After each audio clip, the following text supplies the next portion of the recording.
প্রভাবশালীদের আড়াল করার চেষ্টার অভিযোগ তুললেন রাতজাগা মহিলারা।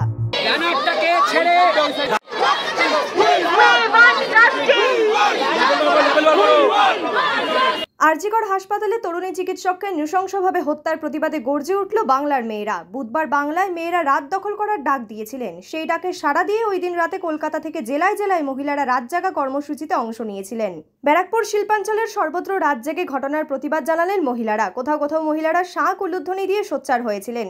বলা বাহুল্য, স্বাধীনতা দিবসের আগের দিন 14ই আগস্ট রাতে এই ধরনের অভিনব প্রতিবাদ ব্যাপক সাড়া ফেলে দিয়েছে। শ্যামনগর চৌরঙ্গি মোড়ে রাত দখল কর্মসূচিতে যোগ দিয়ে এক ভাবী চিকিৎসকের অভিযোগ, সরকার মহিলাদের নিরাপত্তা দিতে ব্যর্থ। এত বড় ঘটনা ঘটানো একজনের পক্ষে সম্ভব নয়। নৃশংস ঘটনায় অনেকেই জড়িত। তার অভিযোগ, ঘটনায় জড়িত প্রভাবশালীদের আড়াল করার চেষ্টা চলছে। নিরাপত্তা আমাদের চাই, সেটা যেই দিক আমাদের চাই। আমি এখানে কোনো পলিটিক্যালি কিছু মন্তব্য করতে চাই না। মহিলা হিসেবে আমি বলতে চাই কি, আমাদের যতটা ন্যায়, যতটা ন্যায্য, যতটা আমাদের দেওয়া উচিত, ওই বেসিক মিনিমাম সেফটিটুকু লোকে দিতে পারছে না। যদি না দিতে পারে তাহলে কিসের স্টেট কাউন্সিল? এই ঘটনা কি একজনের পক্ষে ঘটানো সম্ভব না? এর সঙ্গে আরো জড়িত?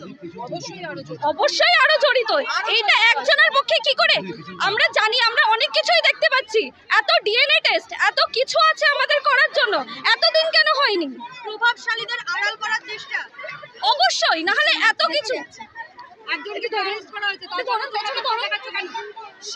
একজনকে অ্যারেস্ট করা হয়েছে, তারপরে তোমরা বিক্ষোভ দেখাচ্ছ কেন? একজনকে অ্যারেস্ট করা হয়েছে, একজনের পক্ষে অতটা করা সম্ভব?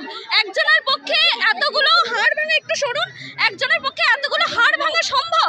একজনের একটা পুরো ঘটনা কি ধামাচাপা দেওয়ার চেষ্টা করা হচ্ছে? অবশ্যই অবশ্যই করা হচ্ছে। কেন? অনেক কিছু আছে, অনেক কিছু লুকিয়ে আছে এখানে। তোমার নাম আর তোমার রেজিগনেশন?